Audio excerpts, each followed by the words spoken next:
Ang bilis po ng order ko sa Shopee. Yung para sa ano po, sa washing. 4 o'clock na po ng hapon. Ayun, parang ang liit naman pala nito.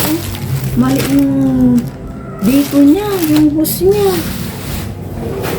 Universal po yung in-order ko. Ito, 3 meters. 130 po ito. Si Aya, nanonood po siya ng power slap.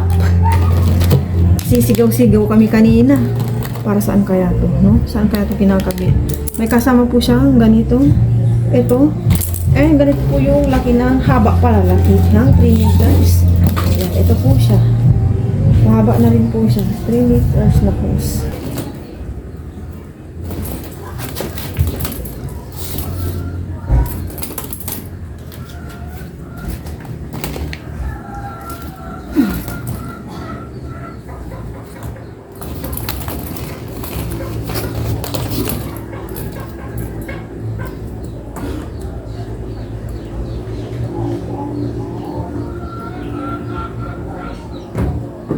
Mukhang tumama po ako dito. Ito nga yung para dito. Ay, baliktad ata yung pagkakalagay ko. Okay na po. Nakabit ko na po dito yung bagong hose dito sa washing. May 2 lock po siya. Ayan. Okay na. 3 meters para hanggang doon na po siya. Dito ko po yung tubig. Diyan, papunta po doon. Hindi naman po magbabasa dyan kami. Diyan, kasi 3 lang po kami. Ayan, doon po siya yung tubig. Okay na. Ang aming washing. 6:16 po ng gabi. Yan po yung kalangitan, nagandan lang po ako. And then, may crescent moon po dyan. Natatawa po si Aya kasi sabi ko, 6:16, kulang na lang 6:07. Yan po sila Aya at Kendra. Hello everyone, good morning po sa inyong lahat. And then God bless po. Thursday po tayo ngayon, 5:45 na po ng umaga. Chinik ko po yung weather. 25 degree. 20 degree pala. Super duper lamig. Kagabi pa po malamig. Si Papa rin nagstambay sa labas. Ang lamig-lamig. Tapos, pinapunta kami ni Aya. Hindi ko na po pinalabas si Aya. Alam niyo na po ang dala ng mahangin. As in, mahangin po siya hanggang ngayon. Diyos ko Lord, naway gumaling na po yung ubot sipon ni Aya. Pero mild na lang yung kanyang sipon. Yung ubo niya, hindi siya totally yung ubo ng ubo. Para may lumalabas lang sa kanyang yung flame, yung ganun po. Kami po tayo, sabay po akong magkape at maya-maya, libe-libe. Libe-libe po tayo.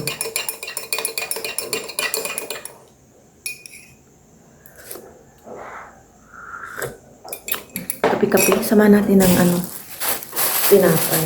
Ang disal po ito meron pa. Yung over kahapon. Pero mayroong din ito. Babalik po kami sa with bread. Ang balik din.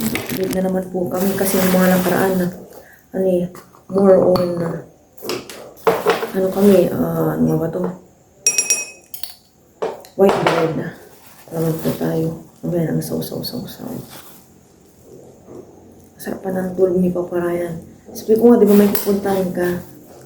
Masarap daw matulog. Totoo naman, masarap matulog. Nagising lang ako 5 at nag-CR ko, hindi na nakatulog.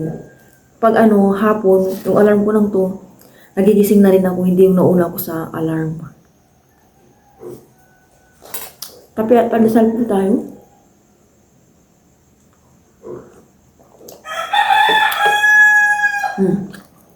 Yan yung mga manok.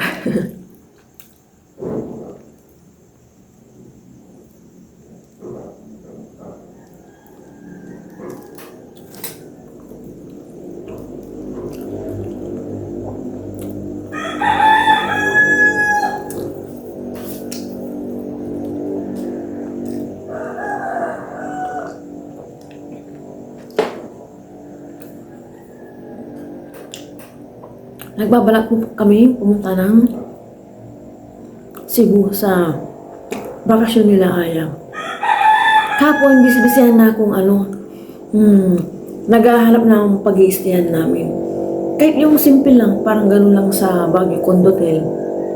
And malapit sa pasyalan. And wag naman masyadong malayong-malayo sa airport. Patulong naman po and pa-comment kung ano po yung magandang istihan doon. Kahit condotel lang, parang ganun sa pinag-istayan namin na condotel sa Baguio.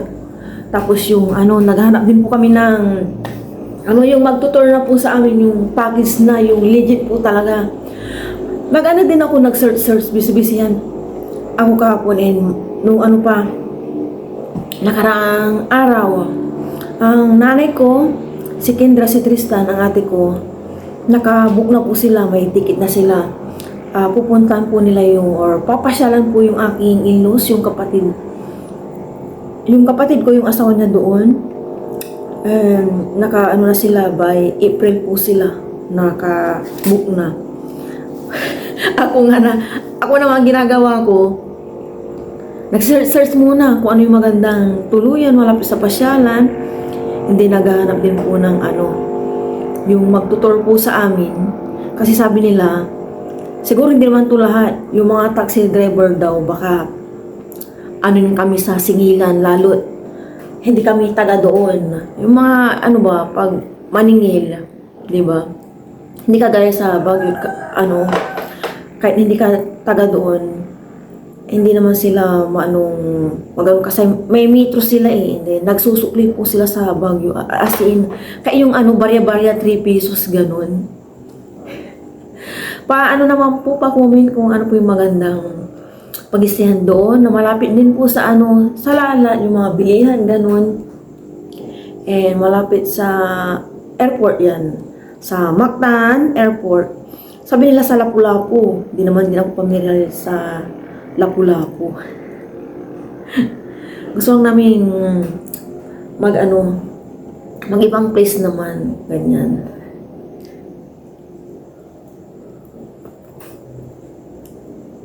Gising na po si Aya. Magprito po siya ng egg. Palaman po sa tinapay. Uy, kukuntihan niya didikit. Marami yan. Kunti pa. Kunting-kunti na lang. Yan. Okay na. Yun. Painitin mo lang munang maigi ilagay na yung egg. Ito na po yung aking nilabhan. Nakasampay na. Kunti lang naman pala to nung naglaban na ako. And ito po yung kabila. Ayan. Ayan. Mainit na. Ayan.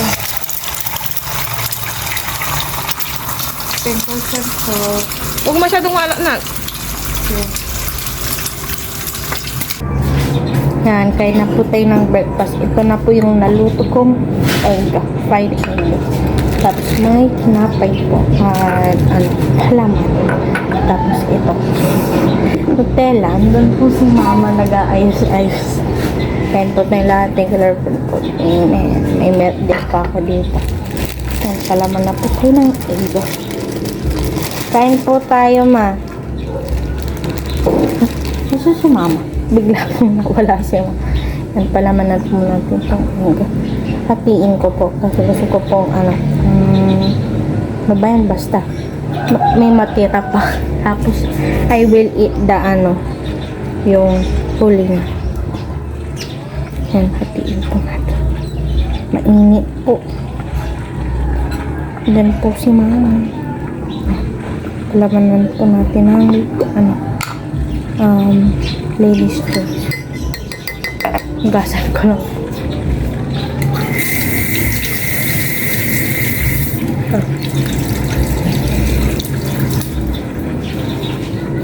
Yan, okay na po. Yan po.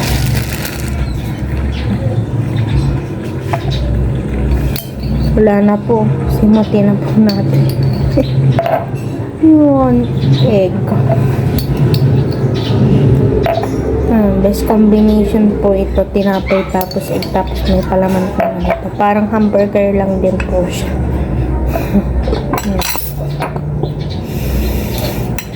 Tapos yung palaman po natin itong isang tinapay. Malis na po si Papa. Yan, perfect. Ano, so para po siya, kain po tayo lahat. Kain po tayo mag. Sobrang lamig pa po. Parang ayaw ko pang maligo. Pero, noong oras na 8:80 na po ng umaga. Ang lamig-lamig. Hindi ko na nga masyadong pinagbike si Aya kanina kasi malamig po eh. Baka makasagap po siya ng kung ano-ano. Kain ka lang yan. Papa. Kain po tayo. Crunchy po yung toasted.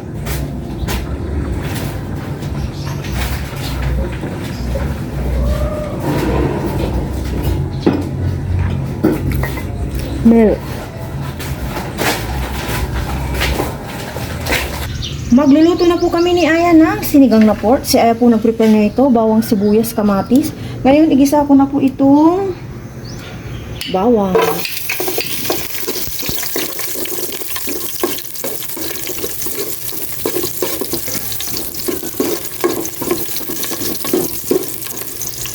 Sibuyas.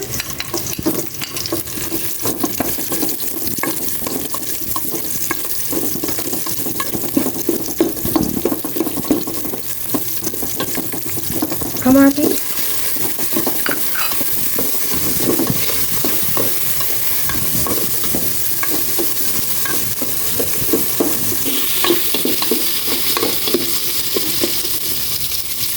Ilagay ko na itong pork.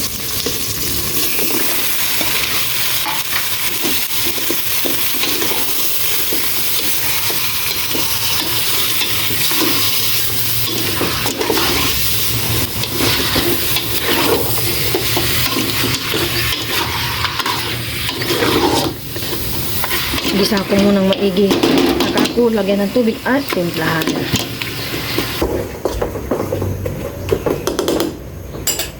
Lagyan ko muna ng tubig.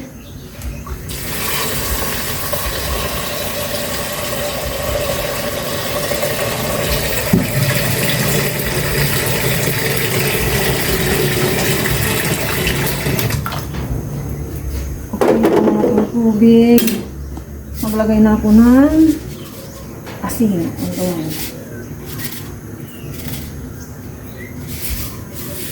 Wala na yata. And half lang na pork cubes. Half lang ilagay ko. Tama na po yun.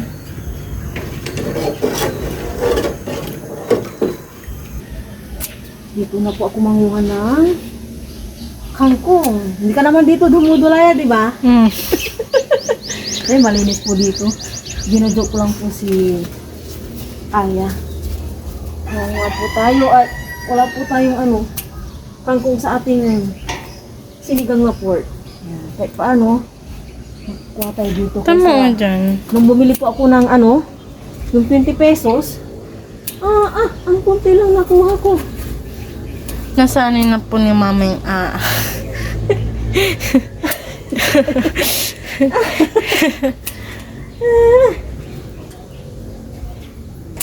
Yan, 20 pesos na po itong malinis.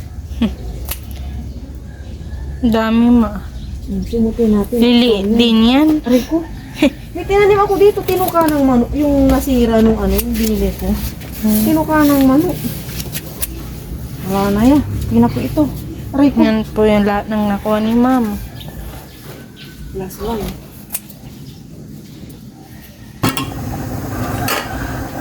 Ilagay ko na po itong siling haba.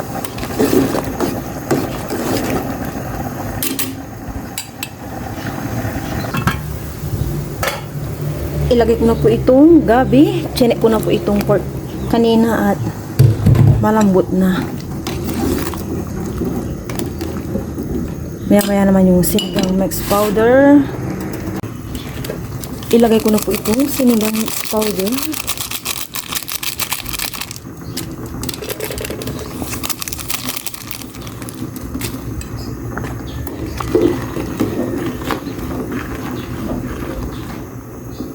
Mamaya po tikman. Okay, test po.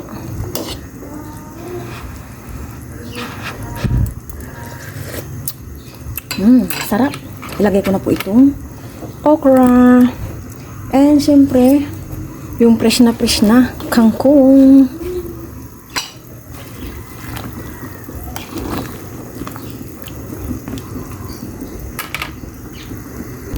Last check. Yun, kumulo na po ito. Off ko na para hindi ma-overcook itong gulay. Lunch na po. May arte-arte yung kanin ko. Check po ng heart. Sabay niyo po kami ni Ayang kumain. Pero bago po yun, try muna ako. Lord, maraming salamat po sa akin. Kain po tayo, kain. Yan, cheers ng sabaw. Thank you, Lord. May sumamang gamit. Cheers, thank you Lord. Para pa sa inyo kayo sa tingin ko. Kanina po kahilip sa Ayang sabaw. Kaya lang, mainutos po ako sa kanya. Kaya sabi ko sa kanya kanina, ma-11 yun niya, no? Opo. Mamaya na lang. Mainutos kasi ako kay Aya. Wawas daw. Pag mainit, gumaganyan yung yero. Ini. Bango mo to, ya.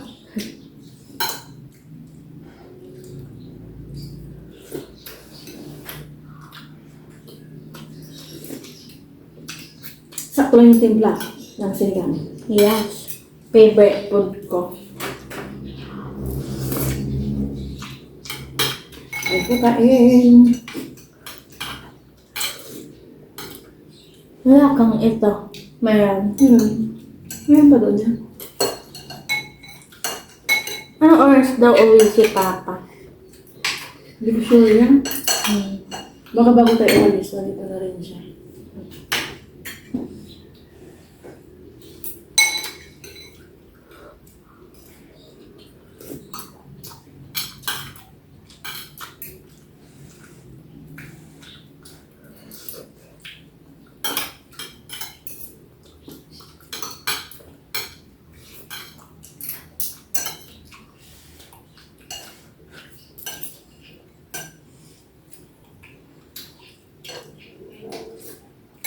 Sarap ng sabaw. Sabi ko ngayon, nakamigas pa po ako. Yan, di ka nagbanyo siya. Hindi po kami nagpangay ni Mama. Pag nag-edit din ako, hindi ako nag-electric pan.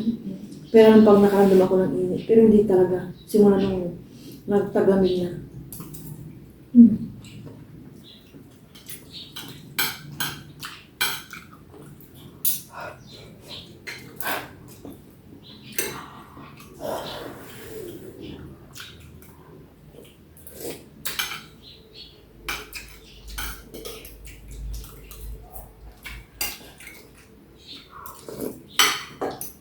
Sarap.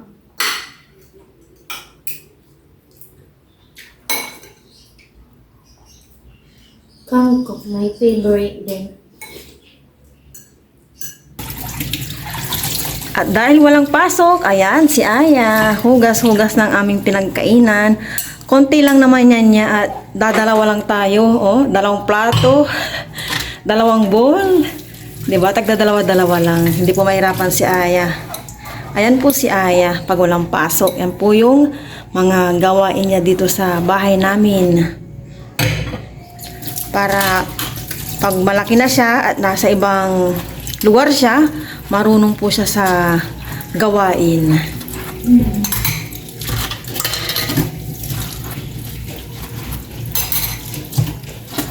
Balawan maigi, balaw-balaw. Anong pagkaksa? Balaw-balaw.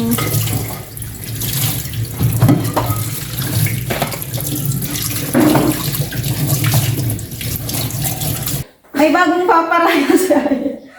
After po niyang mag-ano si Aya, ano niya? Tope.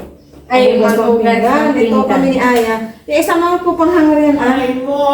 Yan, tupi-tupi naman po kami ni Aya. Tupi. At may pupuntahan po kami ni Aya mamaya. It's a surprise. Surprise daw sa Aya. Dahil pesta na po ng aming ano. Ano to, masasampay? Hindi. Bayan. Yung tema, team. Pagay please. Ano dati, kirmat, di ba? Kidlat. Kirmat. Ang ingay-ingay ng sound nun, di ba? Ha? Ang ingay-ingay. Parang ano nga, kirmat. Nasaan na yun niya, yung dalawa? Pag ganito yan. Kasya pala to sa'ya. Medyo malaki. Si Aya. Yun.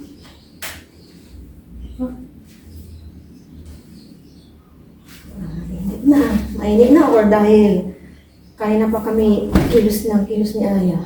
Nilalamig nga ako. Galing kasi ako sa labas siya kaya feeling ko. Ako din, ma. Feeling ko! Sa akin to, pang ano ko to pang gabi. Bakit to yung yung kupi mo? Hindi, apal dua. Hey! Ito pang gabi ta. Hindi. Pang gabi pa rin yan. Ako kunin ko na yung natitira doon sa mga. Kunin na to. Itabi ko na to. Sa gaba naman nasa bike to. Kumot ng bike ko. Ang bike ni Aya. Ito yung sa may kabayo. Kabayo? Sa plancha. Sa planchahan ko. Pang supo niya. Hindi, titingnan. Ba't nakasulat dyan, Versace? May ano kanta ng Versace? Ay, ikaw lang. Oh, take it off for me now, Ito yan, magkasama. on the floor. Oh,